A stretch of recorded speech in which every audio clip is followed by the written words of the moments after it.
The sovereign king, trusting God in a chaotic world, Psalm 2. There are moments when the world feels like it's spinning out of control. We look around and see nations in turmoil, leaders grasping for power, people rebelling against righteousness, and chaos filling the streets. It feels overwhelming, doesn't it? But Psalm 2 reminds us of a powerful truth: no matter how wild things may seem, God is still on his throne. The psalm begins with a question: why do the nations rage and the peoples plot in vain? Psalm 2 verse 1. The psalmist is watching rulers and nations rise up against God, thinking they can cast off his authority. It's as if the world believes it can push God out and make its own rules. That same spirit of rebellion is still alive today. We see it in societies that reject God's ways, in leaders who exalt themselves, and even in our own hearts when we resist his rule. But what is God's response? Is he worried?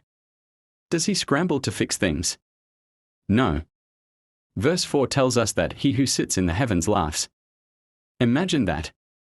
God is not shaken, not threatened. He isn't wringing his hands in anxiety. He laughs, not because he is cruel, but because human rebellion against him is futile.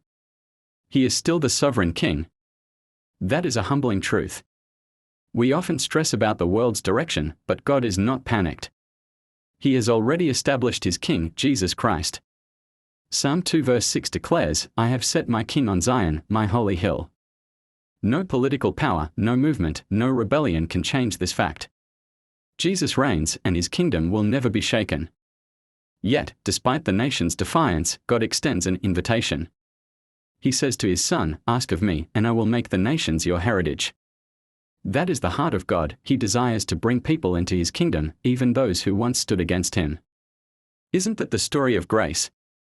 We were once rebels too, resisting his rule, but through Christ, we have been brought near. And then comes the call: serve the Lord with fear, and rejoice with trembling.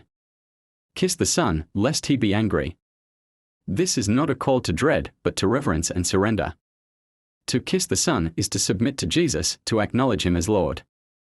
It is to bow before the true King, not out of fear of punishment, but because we see his love, his justice, and his mercy. The psalm ends with a promise: blessed are all who take refuge in him. That is the invitation for you and me today. We can look at the world and feel anxious, or we can take refuge in Jesus. We can fight against God's authority, or we can surrender and find peace. So where is your heart today? Are you trying to rule your own life, resisting his leadership? Or have you found rest in the shelter of his love? The world may rage, leaders may rise and fall, but Jesus is still king. And blessed deeply, unshakably blessed are all who take refuge in him. May these words bless your day. Please like and subscribe.